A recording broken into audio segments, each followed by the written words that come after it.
A sense of urgency had taken hold of him, and Petru Cioban had learned over the endless centuries never to ignore those warning signs of impending danger.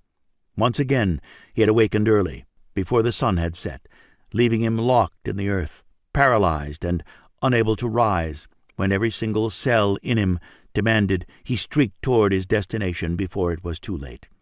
Already he knew there had been delaying tactics, useless battles, sacrificial pawns thrown in his way in an effort to prevent him from reaching Delis and his lifemate.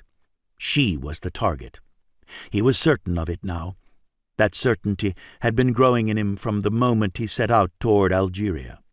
He was Carpathian, a race near extinction, powerful and yet vulnerable, existing on the blood of others, sleeping beneath the ground during the day, considered powerless against their enemies at that time. He was one of the oldest in existence, never a good thing, having lost his ability to see in color or feel emotion after his 50th year, when he was still considered a child. As time passed, and he relentlessly hunted vampires century after century, even the whispers of temptation to kill while feeding faded until there was nothing at all. He had grown more dangerous than the vampires he hunted. He'd held on to honor, the code he had scarred into his skin for her, his lifemate. She held his soul, such as it was, and she was alive in this century. He had searched for over 2,000 years for her, and now that she was close, enemies had risen in an effort to keep him from reaching her. Petru knew his lifemate was alive because twice now 2 women he trusted had read from ancient tarot cards. Alive and well in the century with him, danger surrounding him, betrayal, a terrible sacrifice. That had been the first reading by Adelesia, Sandu's lifemate. Danger nearly always surrounded him. He only cared that his lifemate was alive and in the same century with him. The second reading had been given by Vasilisa, Siv's lifemate, and that reading had been more in-depth. There was transition, moving from one situation to another, hopefully a better one.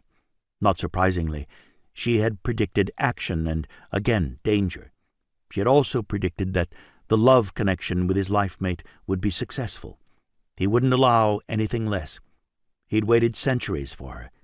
He'd locked himself away from the population to keep them safe.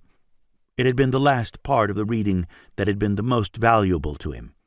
She had asked him if he had scars from a particular battle. She told him those scars were a map. That battle, those scars, show you the way. His heart, a dead stone in his chest, had reacted to her revelations. Carpathians rarely scarred, only if the wounds they acquired had been mortal, ones that should have killed them. He had a road map of scars on his body, evidence that he had come very close to succumbing to deadly wounds. The strange thing was, the battle was such a distant memory he couldn't recall it. There had been so many over the centuries, so many times he'd gone to ground for indefinite lengths of time to heal. One didn't measure time.